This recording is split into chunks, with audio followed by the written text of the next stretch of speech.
Welcome again. This is the day 4 of my Lahaul Spiti by walk trip where I am doing adventures walk of 650 kilometers in 35 days through Kinnaur, Spiti and Lahaul. Shortcuts are not often worth it. Why? Check it out. In the last episode, I took a risky shortcut that almost cost me my life.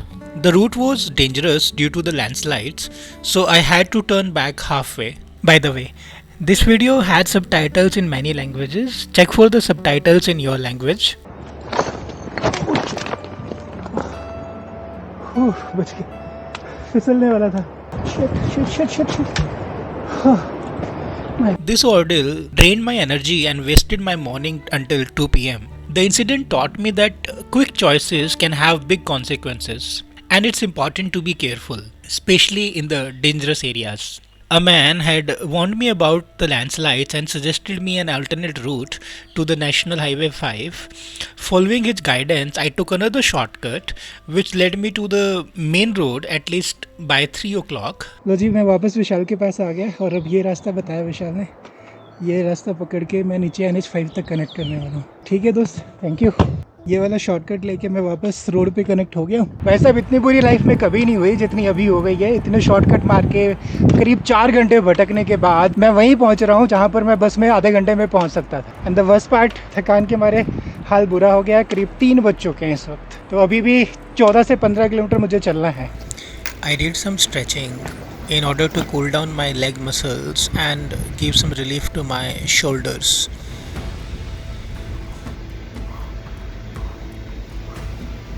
7 kilometre आना हुआ है अभी तक, 3 बज चुके हैं। 13 kilometre है रिब्बा खास वाटरफॉल यहाँ से। 13 kilometre I am not sure कर पाऊँगा कि नहीं, क्योंकि जो शॉर्टकट मारे हैं ना उसकी वजह से मेरी लेग्स की पूरी स्ट्रेंथ चली गई है। सो जितना हो पाएगा उतना ही चल पाऊँगा। I decided to take a break and recharge with Parle-G biscuit and the tea, sitting roadside. During my walk, two things caught my attention: the scenic road itself and the iconic BRO signboards that are a familiar sight along these routes. The second half of the day was quite windy, as is often the case in the mountains. Walking on these roads has consistently been a remarkable and enjoyable experience, especially with such a stunning backdrop. The stretch of roads between Pavri Kanchi and Pangi Nala Bridge is mostly downhill and offers excellent road conditions. The added bonus is the breathtaking mountain views of either side of the road. तो चलते चलते मैं पहुंच गया हूँ पांगी नाला। ये पांगी नाला ब्रिज है। नाला मेरे लेफ़्ट से बह कर के आ रहा है, और वो जो रोड जिसको मैं लैंडस्लाइड होने की वजह से चलकर नहीं पहुंच पाया था, मुझे वापस जाना पड़ा था 4 किलोमीटर, वो मुझे इस जगह पे लाके कनेक्ट करती। और जो काम पहले आधे घंटे में हो सकता था, अब उसी को ही 3 से 4 घंटे लग गए। Pangi Nala is a high pressure water stream that flows under a bridge on National Highway 5 in Kinnaur district of Himachal Pradesh. It is one of the many flashpoints along the road that are prone to landslides and blockage due to the fragile and steep slopes of the mountains. Pangi Nala is also known for its scary and powerful sound that can be heard from a distance. The water flow is so strong that it causes a vibration in the bridge itself. Pangi Nala, a high pressure water stream under a bridge on NH5 Kinnaur, attracts thrill seekers and the photographers, but also poses a risk of landslides. It is a stunning and perilous sight of nature. Notice the small bridge ahead. That used to be the only way to cross the Nala flows. However, a little further down they have constructed a concrete bridge. This has significantly improved the safety when crossing the Nala, especially during the monsoon season. शाम के 5 बज चुके हैं दोस्तों, और अभी तक मैं ख्याल है 10 किलोमीटर चल पाया हूँ। तो 11 किलोमीटर और जाना है अभी तो। ओह माय गॉड, लगता है कि रास्ते में रुकना पड़ेगा, रिब्बा खास पहुँच नहीं पाऊँगा आज। At the 13-kilometer milestone in Axpa, you will come across the Kasang Hydropower project built over the Kasang River. तो ये बोल रहे हैं कि अंदर नदी में मत उतरो, किसी भी तरह टाइम पे वाटर लेवल बढ़ सकता है। कैसी सड़क है जिससे होकर के मुझे निकलना है आगे, पर अब थोड़ी ढलान जैसी लग रही है देखने में। तो ये रास्ता ट्रैवल करके थोड़ा आगे चलूँगा तो पहले आएगा कसांग ब्रिज, वहीं पे एक वाटरफॉल भी है। वहाँ जगह मिली तो शायद मैं वहाँ रुक जाऊँ, क्योंकि 6 बज चुके हैं। वहाँ नहीं हुआ, थोड़ा आगे चल के एक हॉट वाटर स्प्रिंग है, मैं वो देख लूँगा, वहाँ रुक जाऊँगा। गर्म पानी में नहाने का भी मज़ा आएगा और पीने को भी मिलेगा। अगर वहाँ भी नहीं हुआ तो थोड़ा आगे चल के एक ढाबा है जो कि बंद है इन दिनों, टेम्परेरी क्लोज दिखा रहा है। तो उस ढाबे की जो बिल्डिंग है उसमें प्रीमाइसेस में हो सकता है मैं टेंट लगा कर रुक जाऊँ। तो 2-3 ऑप्शन है मेरे पास, आज इनमें से कहीं एक जगह पर रुकना हो सकता है। तो कुछ चीज़ें मैं आपको इस रोड के बारे में बता देता हूँ। ये जो सड़क आप देख रहे हो, मोर ओवर कंडीशन अच्छी है, ट्रैफिक बहुत कम है, इक्का दुक्का कोई गाड़ी या फिर बाइक वाला नज़र आता है। बस सर्विस रेगुलर है।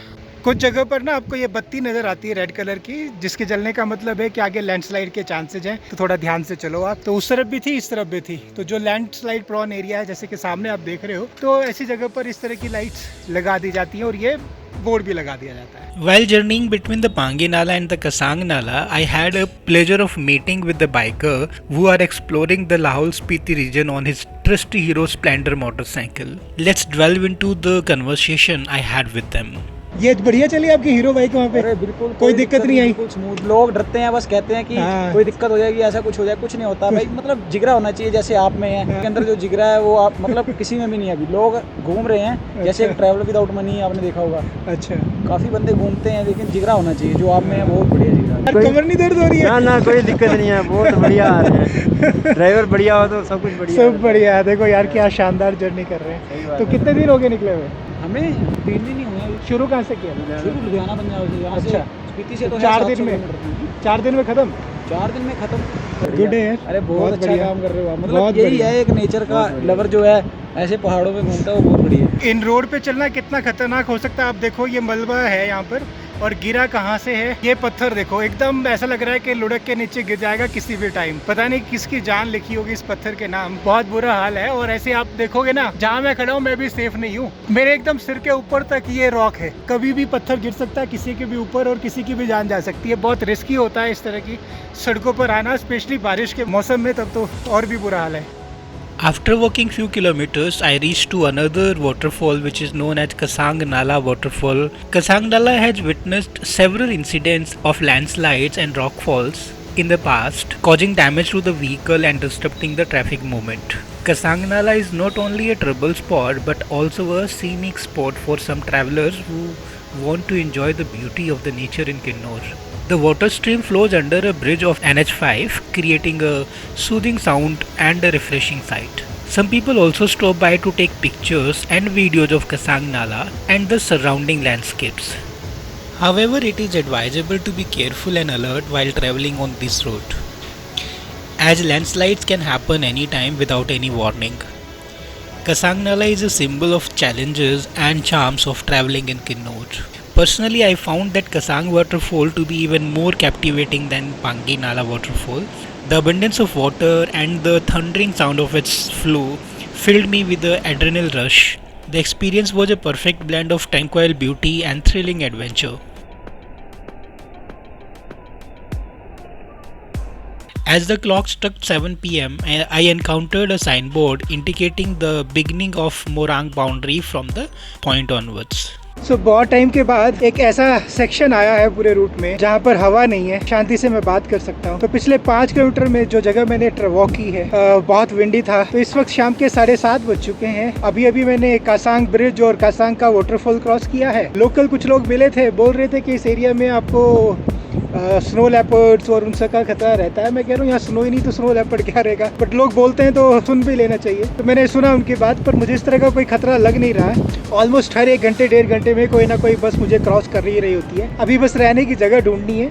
एक और प्रॉब्लम फेस कर रहा हूँ कि भूख बहुत जोर से लगी है मेरे को। तो दोपहर को लंच में एक बिस्किट का पैकेट खाया था, सुबह 2 पराठे खा के निकला था, पैक कुछ कराया था नहीं। तो इस वक्त भूख महसूस हो रही है। तो जहाँ भी रुकूंगा वहाँ जाके अच्छा सा खाना बनाऊंगा, खाऊंगा और सो जाऊंगा। अकेला हूँ ना, तो ये टेंशन नहीं है कि किसी डेस्टिनेशन पे पहुंचना है, कहीं पे भी रुक सकता हूँ, बस टेंट लगाने की जगह मिल जानी चाहिए। पिछले 4 दिनों में आज पहली बार है जब मुझे वॉक करके अच्छा महसूस हो रहा है, जिसको मैं सही मायने में आपको दिखा सकता हूँ, आपको बता सकता हूँ। अदरवाइज पिछले कुछ दिन, स्पेशली वो जो मैंने चितकुल और सांगला के किए थे, वो बिल्कुल मज़ेदार नहीं थे। बहुत तीखी गर्मी थी। आज क्लाउडी है तो शायद इस वजह से गर्मी नहीं लग रही होगी। As darkness descended, I struggled to find the suitable place to rest. Contemplating my options, I considered setting up my tent near a public toilet. However, the presence of a car with its headlights on nearby raised concerns about safety. prompting me to abandon the idea. Instead, I made a choice to continue walking until I reached Shahi Dhaba. As it turns out, this decision proved to be the right one. Allow me to illustrate how. Hello. It's late actually, and can I put my tent and sleep here tonight? Yeah. नमस्ते जी, thank you so much. मैं थक गया था बहुत। खाना भी होगा ना आपके पास या अभी नहीं है? हाँ, इधर साइड में लगा लेता हूँ, कोई दिक्कत भी नहीं होगा। तो कहाँ लगाओ आप टेंट? हाँ जी, यहाँ ऊपर खेत में लगाओ। ठीक है। इधर नौकर लोग कभी शराब पी आएंगे ना, रास्ते अच्छा। में परेशान करेंगे। यहाँ ओके। ऊपर दिखेगा भी नहीं, ठीक है। अपना मस्जिद से सो जाना। हाँ, आप मुझे बता देंगे कहाँ लगाना, मैं लगा देता हूँ। मैं अकेला हूँ, पूरा लाहौल स्पीति बाय वॉक कर रहा हूँ। चल के आज 4th डे है। ओके, ये रास्ता जाने का। ओके। आज पैदल ही चलना था आपको? जी, मुझे पैदल करना है पूरा लाहौल स्पीति। एक बार नाम फिर से बताना अपना। वंदना। वंदना एंड शारदा। शारदा। शारदा मेरी बुआ जी का नाम है था। मम्मी का नाम है। तो यहाँ पे मैं टेंट लगाने वाला हूँ। ये एक एप्पल ट्री है, छोटा सा एप्पल लगा हुआ है, देखो आप। And this is the place. तो वो जो शाही ढाबा दिखा रहा था ना, मैं वहाँ पहुँचा हूँ अभी। सो ये है खाना जो अभी आया है। And she is Vandana. Vandana, hope you don't mind being on video? Okay, no? And your mother and grandmother also? Okay. Fine then. So this is a family which is running this restaurant here named Shahi Dhaba. By the way, on Google Map it is showing temporarily closed. तो उसको update कर लो। तो मुझे पता ही नहीं था ये खुला भी होगा। By chance I came. So आलू शिमला मिर्च की सब्जी। और ये कौन सा सब्जी है दूसरा वाला? हाँ, साग है। ये साग है। वाह, नाइस। वाह, excellent taste.